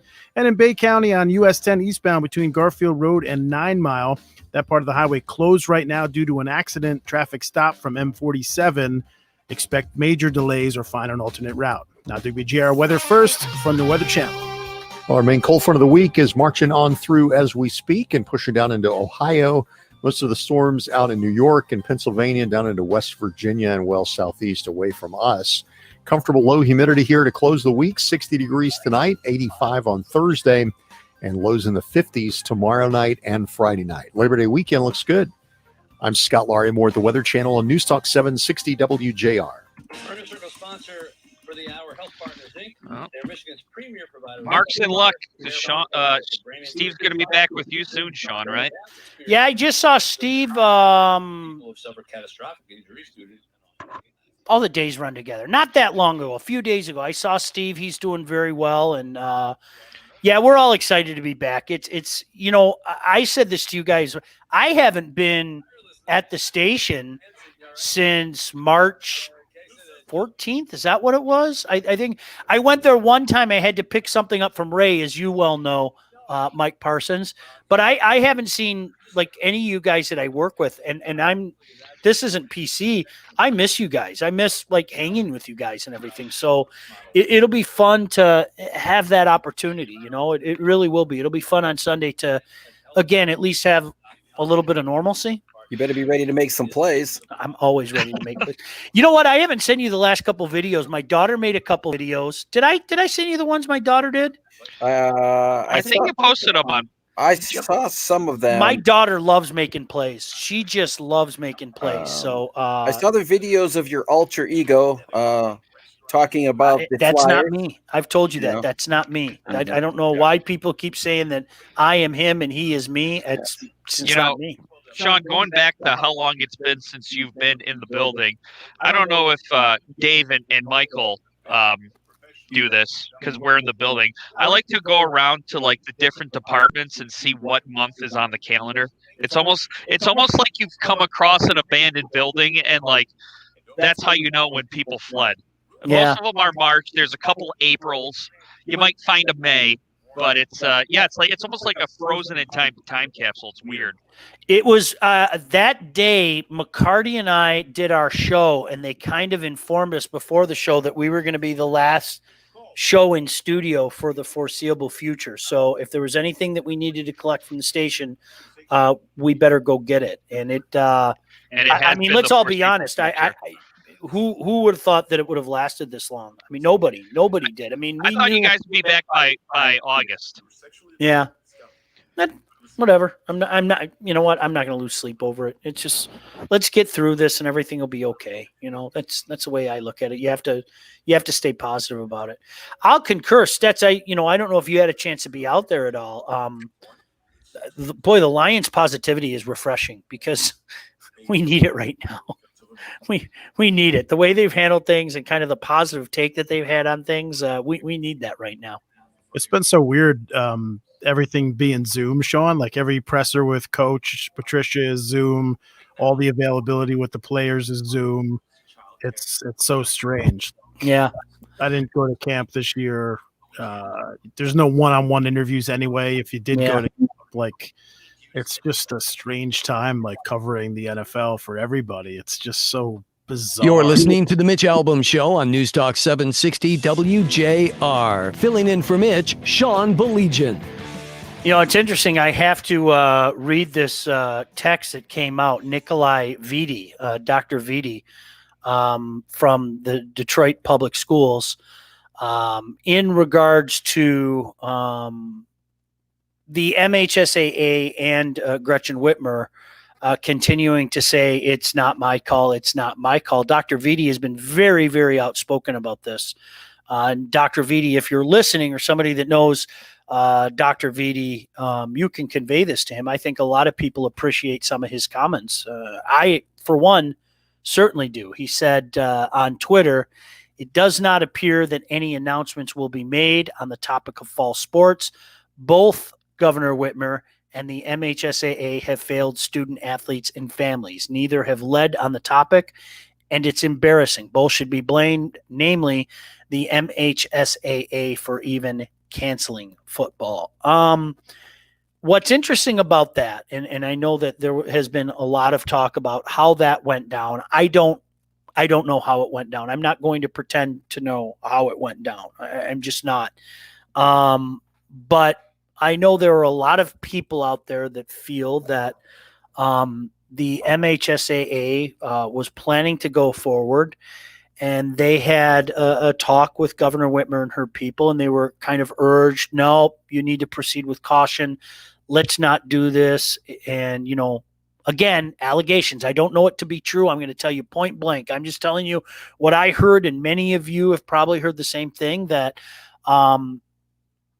you know, maybe there was a backroom deal or whatever. We'll move it to the fall, we promise, but we'll do this, that, and the other thing.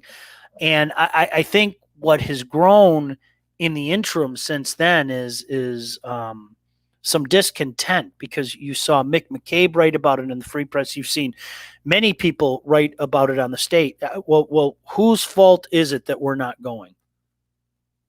Because if you ask Governor Whitmer, oh, it's the MHSAA. They made their call. If you ask the MHSAA, they say, oh, it's Governor Whitmer. They made the call. So at that point in time, people are left to say, huh? And let me say, I want to make this crystal clear. I like Mark Ewell. I think Mark Ewell's heart is in the right place. I think that Mark Ewell is a good leader for the MHSAA moving forward. These are extraordinary times, okay? Extraordinary circumstances. It's not easy for anybody. I can sit here, you can sit there and call them out. And what would we do in extraordinary circumstances like this? And that's why, if you're asking me what I would do, I would have said, we're going. And I would have told every single school, we're going until the governor of the state of Michigan says we cannot go. Because right now, do you know what it looks like to me? The optics are really bad. And I hope that both the MHSAA and Governor Whitmer realize that. The optics in regards to this are really bad. They just are. Whether you love the MHSAA, whether you love Governor Whitmer, it's inconsequential. The optics are bad because you have one entity saying it's her call, and you have the other entity saying it's their call. Right? So if you're the MHSAA and the governor's passing the buck on to you, what would happen if you just called her bluff and decided to do what you wanted to do? I'm not advocating it, but that no, I agree. Would make sense strategically. I couldn't agree with you more, Mike, and I wish they'd do that. If I didn't make that clear a couple minutes ago, let me reiterate that. I wish they'd do that. I wish they'd come out tomorrow and say, we have decided, our executive council has decided that we are going to start football up again. The boys can hit the field this Friday, and we are planning to start an abbreviated season on September 25th. And I'm going to say it again. I feel so sorry for these kids because they did everything that was asked of them, and you didn't hear of these massive outbreaks like so many of the fear-mongering crowd suggested.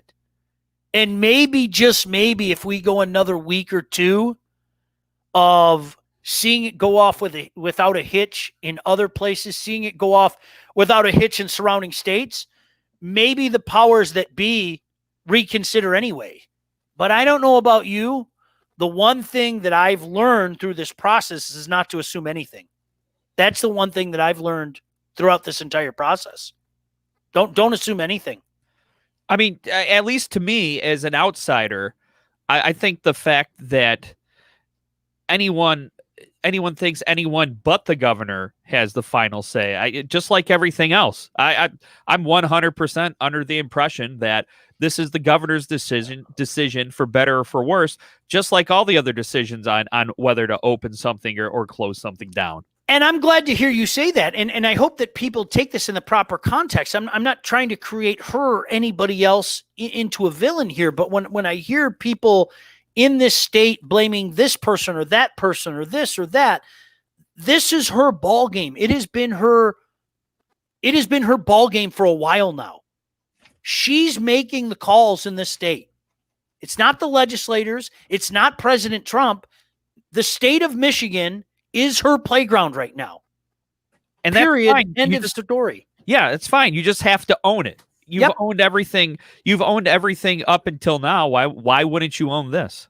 Yeah. As Mark said on our what is this called? StreamYard on Facebook Live. Facebook Live, YouTube. Mark said you are spot on, never assume. No, I've learned that. I got my hopes up so many times in the spring.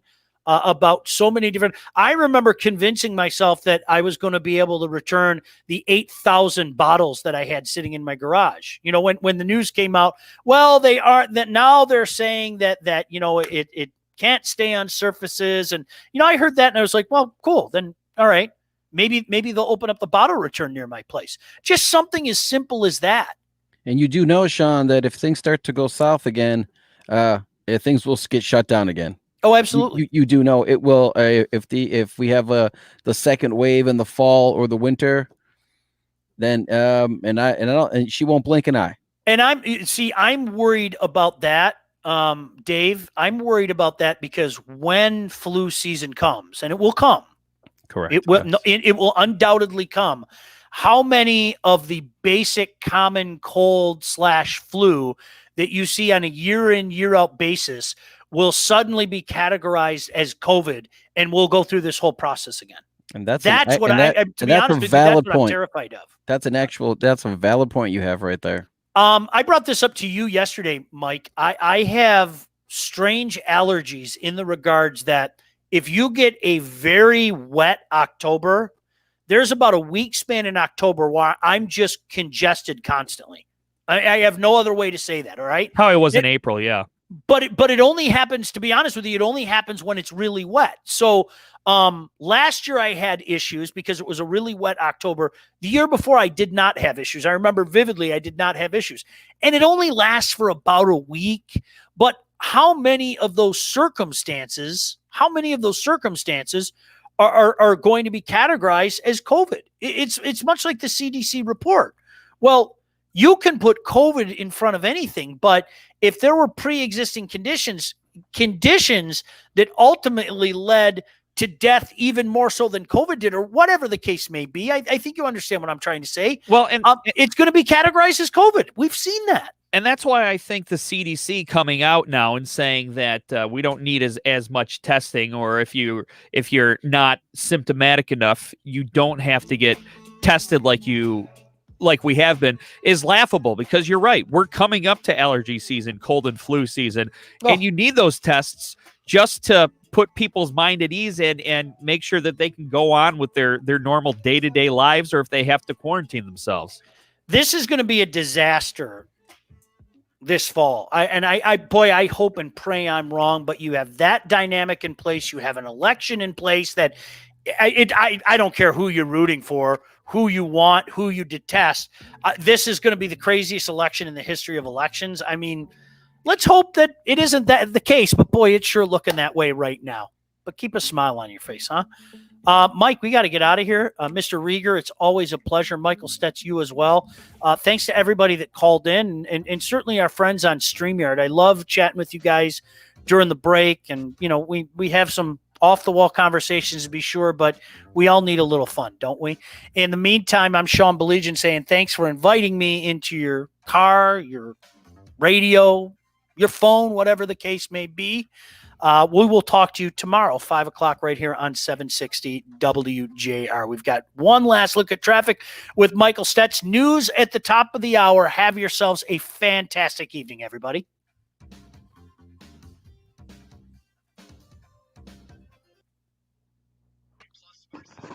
All right. Well, that'll do it.